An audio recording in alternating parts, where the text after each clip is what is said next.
আল্লাহ তাআলা কিয়ামতের কঠিন ময়দানে যেদিন স্বামী স্ত্রীকে চিনবে না, স্ত্রী স্বামীকে দেখে পালিয়ে যাবে, বন্ধু বন্ধুরে চিনবে না, পীর সাহেব মুরিদরে চিনবে না, মুরিদ পীর সাহেবরে চিনবে না, দলের কর্মী তার নেতা চিনবে না, নেতা তার কর্মীরে চিনবে না, বন্ধু বন্ধুরে দেখে পালাবে। এই কঠিন মুহূর্তে সূর্যটা মাথার কাছে চলে আসবে, জমিনটা তামার জমিন হবে, আজকের জমিনের মতো নয়। মানুষ ঘর্মাক্ত, ক্লান্ত, শ্রান্ত মাথার মগজগুলো কানের ছিদ্র আর নাকের ছিদ্র দিয়ে বেয়ে বেয়ে পড়বে। বিশ্বনবী ফরমান, ময়দানে 7 শ্রেণীর ব্যক্তিকে রব্বুল আলামিন তার আরশের নিচে ছায়া দিবেন। তার মধ্যে প্রথম শ্রেণীর ব্যক্তি হলো ইমামুন আদিল। ইমামুন আদিল, ন্যায়পরায়ণ শাসক, যে ইনসাফের সাথে বিচার করে, যে জাস্টিস সমাজে সার্ভ করে, যে সুশাসন নিশ্চিত করে, ওই ইমামুন আদিল। আদিল শব্দটা বুঝছেন না? ইন্নাল্লাহা ইয়া'মুরু বিল আদল, পাইছেন? আদিল। 7 শ্রেণীর ব্যক্তিকে আল্লাহ তাআলা সুশীতল আরশের নিচে ছায়া দিবেন, যেদিন তার দেয়া ছায়া ছাড়া কোনো ছায়া থাকবে না। এর প্রথম হচ্ছে ইমামুন আদিল, ন্যায়পরায়ণ শাসক। চিল্লায় বলেন সুবহানাল্লাহ। আবার বিশ্বনবী বললেন, ইন্নাল মুকসিতিনা ইনদাল্লাহি আলা মানাবিরা মিন নূর আন ইয়ামিনির রহমান। কিয়ামতের দিন যারা ন্যায়পরায়ণ হিসেবে আল্লাহর সামনে দাঁড়াবে, কিয়ামতের দিন রব্বুল আলামিন তার আরশের ডান দিকে ওই ন্যায়পরায়ণ লোকদের জন্য আরশের ডান দিকে একটা নূরের মিম্বারে তাদেরকে বসার সুযোগ করে দিবে। আল্লাহর আরশের ডান দিকে ন্যায়পরায়ণ লোকদের জন্য আল্লাহ তাআলা নূরের মিম্বার বানাবে। 4টি কথা মনে করেছেন? আল আদাল, জাস্টিস, ইন্নাল্লাহা ইয়া'মুরু বিল আদল। আল্লাহ তাআলা এই আদালতের নির্দেশনা দেয়, সুবিচার, সুশাসন। প্রিয় ভাইরা, এটা আমরা বাংলাদেশে চাই কি চাই না? এই যে অরাজকতা, এই যে অন্যায়, এই যে জুলুম, এই যে ইনকনসিস্টেন্সি, সমাজের অসঙ্গতি, এর প্রধান কারণ জাস্টিস নাই, সুবিচার নাই, সুশাসন নাই। শেষবারের মতো আওয়াজ করে বলেন তো, আমরা বাংলাদেশে আদল চাই কি চাই না? তাহলে প্রথম নির্দেশনা শেষ। আল্লাহ তাআলা তোমাদেরকে আদলের আদেশ দেন। এরপরে আল্লাহ বললেন, আমি তোমাদেরকে ইহসানের আদেশ দেই। ইন্নাল্লাহা ইয়া'মুরু বিল আদলি ওয়াল ইহসান। আমি তোমাদেরকে যেমনি আদলের নির্দেশনা দেই, তেমনি ভাবে তোমাদেরকে ইহসানের নির্দেশনা দেই। ইহসান, আওয়াজ করে সবাই বলেন তো ইহসান। সবাই বলেননি? সবাই বললে এতটুকু আওয়াজ হবে আমি বিশ্বাস করি না। আওয়াজ করে বলুন আল ইহসান। ইহসান মানে কারো প্রতি সফট হার্টেড হওয়া, মহানুভব হওয়া, অনুগ্রহ পরায়ণ হওয়া, অনুগ্রহশীল হওয়া, একে অপরের প্রতি দয়াদ্র হওয়া। একে অপরের প্রতি দয়াদ্র, অনুগ্রহশীল হওয়া ছাড়া মানবিক সমাজ কশিনকালেও গঠন করা সম্ভব না। প্রিয় ভাইরা, সুন্দর আচরণ দিয়ে, ইহসান দিয়ে যা জয় করা যায়, নরম আচরণ দিয়ে যেটা অর্জন করা যায়, কঠোরতা দিয়ে সেটা পারা যায় না। বিষ্ণু ঈসা ইসলাম ইহসান দিয়ে, কোমল আচরণ দিয়ে, তার অনুগ্রহ দিয়ে তিনি অনেক কাফিরের হৃদয়কে জয় করে ফেলেছেন। সাইয়েদনা সুমামা ইবনে উসাল রাদিয়াল্লাহু তাআলা আনহুর কথা মনে পড়ে যায়। তিনি ছিলেন ইয়ামামার বাদশা। মদিনাতে বিশ্বনবীকে হত্যা করার নিয়তে এসেছিলেন। গোপনে গোপনে বিশ্বনবীকে হত্যা করে আবার ইয়ামামাতে তিনি ফিরে যাবেন। কিন্তু কি অবাক করা কাণ্ড, হত্যা করতে পারে নাই, সাহাবাদের হাতে তিনি ধরা পড়ে গেলেন। সাইয়েদনা সুমামা ইবনে উসাল রাদিয়াল্লাহু তাআলা আনহু হত্যার নিয়তে আসলেন, কিন্তু হত্যা করতে পারলেন না। সাহাবারা ওনাকে ধরে ফেললেন, ধরে মসজিদে নববীর পিলারের মধ্যে বেঁধে রাখলেন। সুমামা ইবনে উসাল, সিরাত থেকে শুনেন, সিরাত থেকে শোনাচ্ছি, রাদিয়াল্লাহু তাআলা আনহু ইয়ামামার অধিপতি ছিলেন। ইয়ামামা বিশ্বনবীকে হত্যার জন্য আসছেন, ধরা পড়ে গেছেন, এখন মসজিদে নববীতে বেঁধে রাখছে, তার মানে বন্দী। এখন স্ট্যাটাস কি? বন্দী, ক্যাপটিভ।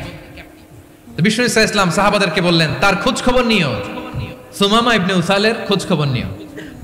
সাহাবার বলেন, ইয়া রাসূলুল্লাহ, আপনাকে হত্যা করতে এসেছে, তার তো কঠিন ক্যাপিটাল পানিশমেন্ট হওয়া দরকার, কঠিন শাস্তি হওয়া দরকার। বিশ্বনবী বললেন, না, আমি যেটা জানি তোমরা সেটা জানো না, তোমরা সুমামার সাথে ভালো আচরণ করো।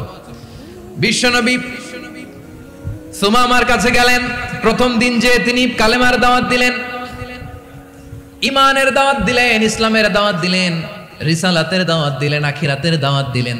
পরের দিন যে বিশ্বনবী সালাতের দাওয়াত দিলেন, যাকাতের দাওয়াত দিলেন, ইসলাম কি, কিভাবে, কেমন করে পালন করতে হয় চমৎকার আর্টিকুলেট করতে শুরু করলেন। তন্ময় হয়ে সুমামা ইবনে উসাল রাদিয়াল্লাহু তাআলা আনহু বিশ্বনবীর কথাগুলো শুনতে আরম্ভ করলো। একদিন নয়, 2 দিন নয়, টানা 3 দিন বিশ্বনবী সুমামার কাছে ইসলামকে প্রেজেন্ট করেছেন, উপস্থাপন করেছেন। আওয়াজ করে বলেন, কয় দিন? 3 দিন। 3 দিন মসজিদে নববীতে বাধা। আর সাহাবীদেরকে বললেন, তার খোঁজ খবর নিও, তোমরা যে রুটি বানাও এর মধ্যে সবচেয়ে ভালো আটার রুটিটা তারে দিও, সবচেয়ে রিফাইন্ড খেজুর, যেটা পিওর খেজুর, এটা তারে দিও। আর বিশ্বনবী নিজের ওট থেকে দুধ দহন করে ওনার বাড়ির এক কর্মচারীকে বলেছেন, দুধ দহন করে সুমামার জন্য নিয়ে যেও। সুবহানাল্লাহ পড়বেন না? সবাই তো অবাক, ইয়ামামা থেকে আসছে নবীকে হত্যা করতে, বিশ্বনবী দেখে তারে জামাই আদর করে, তাকে মজার মজার খাবার দিও, দুধ দিও, আদর আপ্যায়ন করো। একদিন নয়, 2 দিন নয়, টানা 3 দিন বিশ্বনবী এভাবে সুমামার কাছে যে ইসলামকে প্রেজেন্ট করতে আরম্ভ করলেন, ইসলামকে উপস্থাপন করতে শুরু করলেন, আর তাকে চমৎকার এন্টারটেইনমেন্ট আপ্যায়ন দিতে আরম্ভ করলেন। টানা 3 দিন যখন ইসলামের দ্য বিউটিজ অফ ইসলাম, ইসলামের সুমহান বাণী, সৌন্দর্য তার কাছে উপস্থাপন শেষ, তাকে আপ্যায়ন শেষ, বিশ্বনবী বললেন সাহাবাদেরকে, যাও এবার সুমামার হাতের পায়ের রশি দুটো খুলে দাও। সাহাবারা বললেন, ইয়া রাসূলুল্লাহ, কি বলেন আপনি? ও তো হত্যাকারী, সুযোগ পায় নাই, আপনারে মারতে পারে নাই, ছেড়ে দিলে আবার ও আপনার উপর তলোয়ার নিয়ে ঝাঁপিয়ে পড়বে। নবী, এই সিদ্ধান্ত আপনি নিতে যাবেন না। বিশ্বনবী বললেন, যেটা বলেছি সেটা করো, সুমামার রশিগুলো ছেড়ে দাও, সুমামার হাতে পায়ের রশিগুলো যে তোমরা খুলে দাও। সাহাবারা তর্ক জুড়ে দিলেন, লা ইয়া রাসূলুল্লাহ, ওটা করবেন না, তো ভয়ঙ্কর ভয়ঙ্কর খুনি, কি জানি কি হয়ে যায়। বিশ্বনবী বললেন, না, তার হাতে পায়ের রশিগুলো খুলে দাও। সাহাবারা বিশ্বনবীর কথা মতো তার হাতে পায়ের রশিগুলো খুলে দিল। সুমামা মুহূর্তের মধ্যে মসজিদে নববী থেকে বের হয়ে ইয়ামামায় ফিরে না যে মসজিদে নববীর পাশে একটা খেজুর বাগান ছিল, সেখানে চলে গেলেন। সেখানে একটা ছোট্ট কুয়া ছিল, কুয়ার পানি দিয়ে তিনি গোসল করলেন। সুবহানাল্লাহ পড়েন। কুয়ার পানি দিয়ে গোসল করে মসজিদে নববীর সামনে এসে বিশ্বনবী এবং সাহাবাদের সামনে দাঁড়িয়ে সাব্বাবা উঁচু করে বললেন, আশহাদু আল্লা ইলাহা ইল্লাল্লাহ ওয়া আশহাদু আন্না মুহাম্মাদান আবদুহু ওয়া রাসূলুহু। আল্লাহু আকবার। আমি সাক্ষ্য দিচ্ছি আল্লাহ ছাড়া কোনো ইলাহ নাই, আর মুহাম্মদ আল্লাহ তাআলার প্রেরিত বান্দা এবং রাসূল। প্রিয় ভাইরা, ইহসান দিয়ে যা জয় করা যায়, কঠোরতা দিয়ে সেটা কঠিনকালেও জয় করা যায় না। আওয়াজ করে বলেন, ঠিক কি না?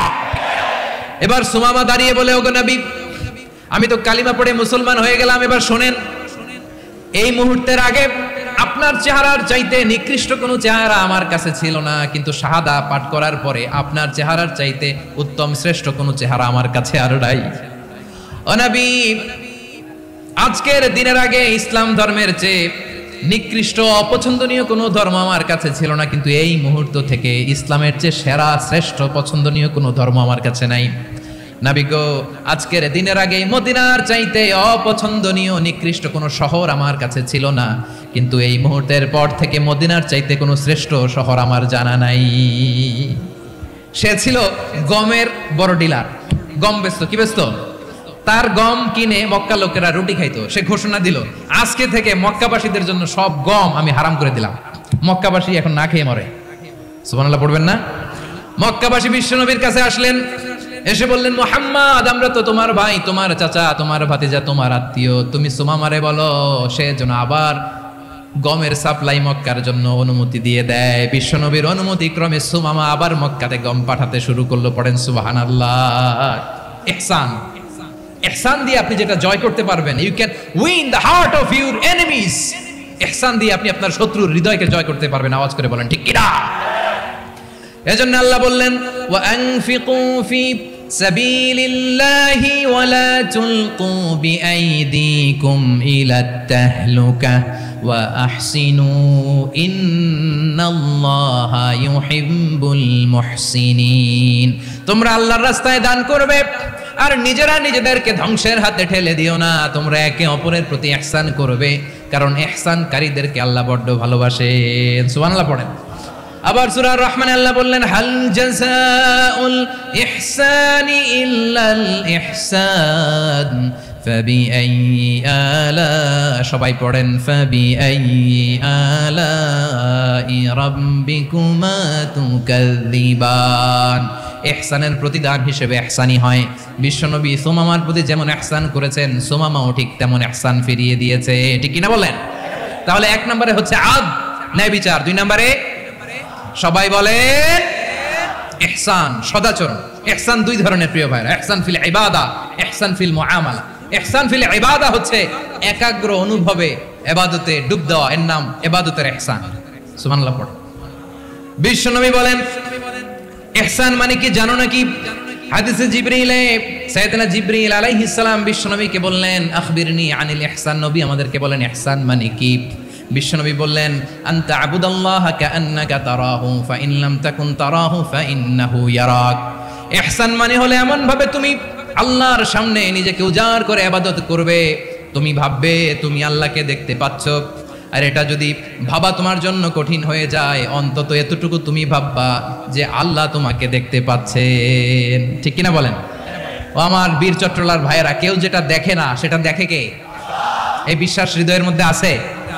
নামাজে যখন দাঁড়ান এই ফিলিংসটা আনা যাবে? হ্যাঁ, এশার সালাত তো এখনো হয় নাই না? আলোচনা শেষে এশার সালাত এখানে অনুষ্ঠিত হবে, তাই না? আচ্ছা বলুন তো, আমরা এশার সালাত পর্যন্ত বেঁচে থাকবো এই গ্যারান্টি আছে কার কার? হাত তোলেন। কয়েকজন হাত তুলছে পেছনে, না বুঝে তুলে ফেলছে। এশা পর্যন্ত যে আমরা হায়াত পাবো কোনো গ্যারান্টি আছে? সবাই আওয়াজ করে বলেন গ্যারান্টি আছে? গ্যারান্টি নাই। এই জন্য বিষ্ণু ইসলাম বলেছে এমন ভাবে নামাজে দাঁড়াও, ইবাদত করো, মনে করো হতে পারে এটাই আমার জীবনের শেষ নামাজ। পারফর্ম দ্য সালাহ as if this is your last and final prayer. এমন ভাবে সালাতে দাঁড়াও, ভাবো হতে পারে এটাই তোমার জীবনের শেষ নামাজ। এমন ভাবে নামাজে দাঁড়াও, ভাবো এটাই শেষ নামাজ। তাহলে নামাজে একাগ্রতা বাড়ায় দিবে কে? ফলে ইবাদতের ইহসান আমাদের অর্জিত হবে। আর মুআমালাতে ইহসান হলো, বিশ্বনবী বলেন ইন্নাল্লাহা তাবারাকা ওয়া তাআলা কাতাবাল ইহসানা আলা কুল্লি শাই ফাইদা কাতালতুম ফাআহসিনুল কিতলা ওয়া ইযা যাবাহতুম ফাআহসিনুয যাবহা ওয়ালিউহিদ্দা আহাদুকুম শাফরাতাহু ওয়ালিউরিহ যাবিহাতাহু। ইহসান দুই ধরনের। আওয়াজ করে বলতে হবে কয় ধরনের? সবাই বলুন আওয়াজ করে, কয় ধরনের? একটা হচ্ছে ইহসান ফিল ইবাদা, ইবাদতে ইহসান। ইবাদতে ইহসান কি?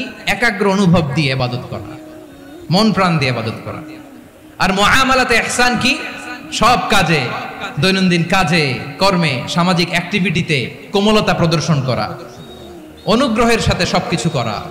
আল্লাহ তাআলা ইন্নাল্লাহা তাবারাকা ওয়া তাআলা কাতাবাল ইহসানা আলা কুল্লি শাই, তিনি সব কিছুর ব্যাপারে ইহসানকে আবশ্যক করেছেন। সবকিছু, মুমিনের সব কাজে ইহসানের পরশ থাকবে। ওয়া ইযা কাতালতুম ফাহসিনুল কিতলা, বিশ্বনবী বলেন তুমি যখন কাউকে হত্যা করো ইহসানের সাথে করো। সুবহানাল্লাহ পড়বেন না?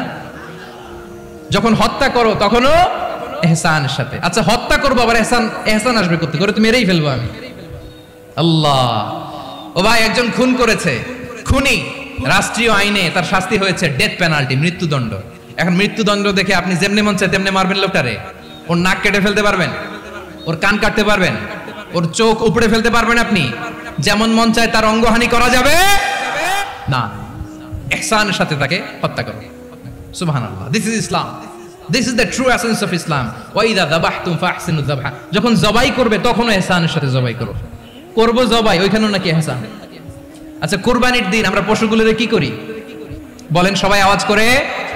জবাই। জবাই মানে তো এটার মেরেই ফেলতেছি, একটু পরে তো টুকরো টুকরো করে গোশতগুলো খাবো, এটা তো খাবো, এটা তো মেরেই ফেলবে। বিষ্ণু বলে না, জবাইয়ের মধ্যেও মুমিনের জবের ভেতরেও ইহসানের পরশ থাকা চাই। যখন জবাই করবে প্রাণীটাকে হাত পা টাইট করে বেঁধে নাও, ছুরিটাকে শার্পেন করে নাও, ধারালো করে নাও, যাতে অল্প সময়ে জবাইটা হয়ে যায়, প্রাণীটা যাতে কম কষ্ট পায়। সুবহানাল্লাহ পড়ে। দিস ইজ কল্ড ইহসান। ইহসান আল্লাহ তাআলা যেমনি আদলের আদেশ করেছেন, ন্যায় বিচার, জাস্টিস এনশিওর করতে বলেছেন, সমাজে ইহসানের ব্যবহার, ইহসানের অনুশীলন তিনি করতে বলেছেন। এজন্য মুমিনের প্রতিটি কাজে, আমার চট্টগ্রামের ভাইয়েরা আমার দিকে তাকান, খেয়াল করে শুনুন, মুমিন জীবনের প্রতিটি কাজে ইহসানের পরশ থাকা চাই। আমরা যেন আমাদের পরিবারের প্রতি ইহসান করি, আমরা যেন আমাদের কর্মচারীদের প্রতি ইহসান করি, আমরা যেন আমাদের কলিগদের প্রতি ইহসান করি, আমরা যেন আমাদের ভাইদের প্রতি ইহসান করি। মুমিন জীবনের প্রতি কাজে ইহসানের পরশ থাকার দরকার আছে না নাই? কথা বুঝতে পেরেছেন? তাহলে আল্লাহ তাআলার তিনটা আদেশ ছিল, কয়টা গেল? ভুলে গেছে, ভুলে গেছে চট্টগ্রাম। তিনটা আদেশের মধ্যে কয়টা বললাম? প্রথমে কি ছিল? আদল। 2 নম্বরে, 3 নম্বরে রব্বুল আলামিন বললেন ওয়া ইতাইদিল কুরবা, নিকটাত্মীয়দেরকে দান করো। নিকট আত্মীয়দেরকে দাও, যারা তোমাদের ব্লাড কানেকশনের আত্মীয় তাদেরকে তোমরা দাও। এখানে জেনারেলি বললেন দাও, কি দিব সেটা তিনি এখানে বলেন নাই, সেটা তিনি সূরাতুল ইসরার মধ্যে বলেছেন। আল্লাহ বলেন ওয়া আতিযাল কুরবা হাক্কাহ, নিকট আত্মীয়দেরকে তাদের অধিকার, তাদের প্রাপ্য তোমরা বুঝিয়ে দাও। দেখেন, একটা শান্তির সমাজ, একটা সমৃদ্ধ সমাজ, একটা মানবিক সমাজ গঠনের জন্য আল্লাহ তাআলা বেশি না, মাত্র 3টা অর্ডার, 3টা ভার্ডিক্ট তিনি জারি করেছেন। 1 নম্বর সুশাসন, ন্যায় বিচার। 2 নম্বর ইহসান। 3 নম্বর নিকট আত্মীয়, যারা কাছের, তোমার ভেরি ক্লোজ রিলেশনশিপে আছে, তাদেরকে দাও। দাও, দিলে বাড়িয়ে দেয় কে? অনেকে দিতে চায় না, কৃপণতা করে। দিলে বাড়ায় দেয় কে? ও মিয়া, মদিনার মধ্যে সবচাইতে গরিব সাহাবী ছিল বেলাল রাদিয়াল্লাহু তাআলা আনহু। ওনার এন্টায়ার অ্যাসেট, সম্পদের পরিমাণ কতদূর জানেন? একটা লুঙ্গি। বেলাল রাদিয়াল্লাহু তাআলা আনহু, ওনার টোটাল ওয়েলথের এস্টিমেশন হচ্ছে মাত্র একটা লুঙ্গি। একটা লুঙ্গি, টোটাল ওয়েলথ এস্টিমেশন, টোটাল সম্পদের পরিমাণ বেলাল রাদিয়াল্লাহু তাআলা আনহুর কি ছিল? কথা বোঝে নাই বোধহয়। কি ছিল? ওই বেলাল রাদিয়াল্লাহু তাআলা আনহুকে বিষ্ণু ইসলাম বলেছেন, আনফিক ইয়া বেলাল, ও বেলাল তুমিও দাও। ওয়ালা তাখশা মিন যিল আরশি ইখলালা, আরশের অধিপতির তো কোনো ঘাটতি নাই, তুমি দিলে ওই আল্লাহ তোমারে বাড়ায় দিবে। এজন্য আমার প্রিয় ভাইরা, দিলে কমে না, দিলে বাড়ে। অনেকে ধরে রাখে, নতুন কিছু নিতে পারে না, হাত দিয়ে যেটা ধরে রেখেছেন এটা দিয়ে দেন, বড় একটা ধরার সুযোগ পাবেন। জোরে বলেন ঠিক কিনা? ধরেন 5 কেজি ওজনের একটা ধরে রাখছেন, এখন 10, এটা না ছাড়লে 10 কেজি ধরতে পারবেন আপনি? আচ্ছা, 10 কেজির জিনিস একটা আছে হাতে, ওইটা যদি ছেড়ে দেন তাহলেই না 15 কেজি ধরতে পারবেন। কথা বলেন ঠিক কিনা? তাহলে দিলে বাড়িয়ে দেয় কে? রব্বুল আলামিন বললেন 3 নাম্বার আদেশ হলো তোমাদের প্রতি, সমাজটারে কেমন করে মানবিক সমাজ, সুন্দর সমাজ গড়বা। 3 নাম্বার আদেশ হলো ওয়া আতিযাল কুরবা হাক্কা, নিকট আত্মীয়দেরকে তাদের প্রাপ্য বুঝিয়ে দাও। এই নিকট আত্মীয়দেরকে তাদের অধিকার বুঝিয়ে দেওয়া, প্রাপ্য বুঝিয়ে দেওয়াতে আমাদের গাফলতি আছে না নাই? চট্টগ্রামে নাই? মাশাআল্লাহ আছে, আছে। অনেকে দেখবেন অনেক আল্লাহওয়ালা, তাহাজ্জুদ গুজার, সেজদা দিতে দিতে কপালে কালো দাগ ফেলে দিছে, সে তার বোনের হকটা আদায় করে নাই। আছে না নাই? হ্যাঁ, এখানেও আছে। সর্বনাশ। অনেক বড় হাজী সাহেব, বিশাল লম্বা দাড়ি, ছেলেরে সব দিয়ে দিছে, মেয়েরে কিছু দেয় নাই, মেয়ের হক আদায় করে নাই। আছে না নাই? এই হাজী সাহেবেরা, এই আল্লাহওয়ালারা কিয়ামতের ময়দানে আটকে যাবে। আপনি অন্যের অধিকার নষ্ট করেছেন, তাদের রাইটস কে ভায়োলেট করেছেন। এজন্য আল্লাহ তাআলা বলেন, কারো অধিকার যদি কেউ নষ্ট করে, ওই সমাজটা মানবিক সমাজ কঠিনকালেও হতে পারে না। এজন্য 3 নম্বর আল্লাহ বললেন ওয়া ইতাইদিল কুরবা, নিকট আত্মীয়দেরকে দাও। কি দিবা? তাদের অধিকার দিয়ে দাও। বোনের অধিকার বুঝিয়ে দাও, মেয়ের অধিকার বুঝিয়ে দাও, ফুফুর অধিকার বুঝিয়ে দাও। দেখবেন অনেক মায়েরা ছেলের পাতে মুরগির রান দেয়, মেয়ের পাতে দেয় মুরগির ঠ্যাং। এরকম আছে না নাই? ছেলেরা কি দেয়? মুরগি